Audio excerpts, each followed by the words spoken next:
The media knew that Charles had a drink problem long before they wrote about it. Because Charles was so nice and so warm and so popular, people kind of protected him for quite a long time. Now, maybe that was a mistake. Right. Maybe actually it was the failure of people early enough to say... And you see, Charles, the thing I love lots of things about Charles, but one of the things I love about Charles, I've never heard him bitter about the fact the Lib Dems ousted him as leader. The last few days, I never heard him bitter about the fact that the people voted him out. He was hurt, but he wasn't bitter. He understood it. Yeah. And he understood why the Lib Dems felt they couldn't go into an election with a leader that they knew had this problem. Yes. No, that makes sense. And I think he accepted that. Added to which, he knew that if you do have that problem, if you do have that illness, you're never going to function at the top of your game, and you have to be at the top of your game if you're leading a party. You do wonder if he survived, that he might have actually done something, you know, as he wasn't in politics, he might have done something.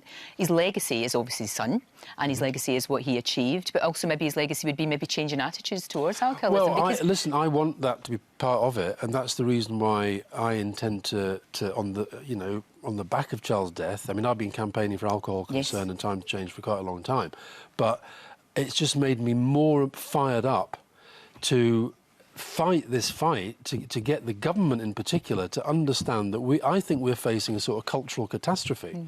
To be fair to the Scottish government, you know, they are taking this on. The SNP government have brought in things which are trying to deal with this because they know that they've got a problem. I did an interview with Alex Salmond for GQ last year, and he said that Scotland's relationship with alcohol is a disaster. And I think agree with that, absolutely. And it's the same for the rest of the UK. Because it's normalised, isn't it? It's you're totally allowed normalised. to get complete. Not just talking about a few drinks. It's like people go out to get absolutely hammered. Well, it's more than that. You go to look. Here we are. What? Nearly 9 o'clock in the morning. Go to our airports this morning.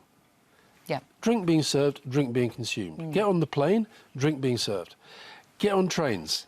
I was speaking to somebody from British Transport Police the other day. They said, "Do you know our biggest problem? It's alcohol. It's dealing with people on the train who are drunk." You see it in A&E as well. You see, well, it's not just A&E. When I was in hospital last year in the Royal Free because I had dysentery, and a doctor, I said to him, "God, it must be a nightmare in A&E on a Friday night." He said, "Never mind A&E. I can take you to any ward in this hospital, and they're there because of alcohol."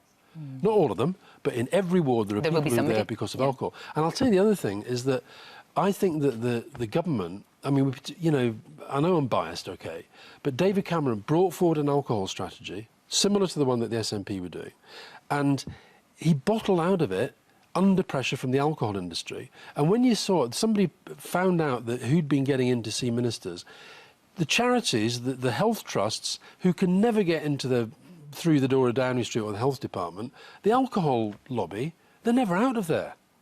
And we've just got to decide, are we going as a country to just carry on down? We now have, I've just been in Scandinavia, and we are now seen as the alcohol capital of the world. Not Germany, not Russia, not Finland, UK. Well, that's something that we don't want to be proud of at all. Alastair, continue your campaign, because I'm right with you. Good. I mean, I really am, and I think it's really, really important. I'm not a killjoy. Well, you're a good campaigner. Yeah, I know, but I'm not a killjoy. I think people, I like people want to laugh. have a wee drink or whatever. But this is crazy, absolutely crazy.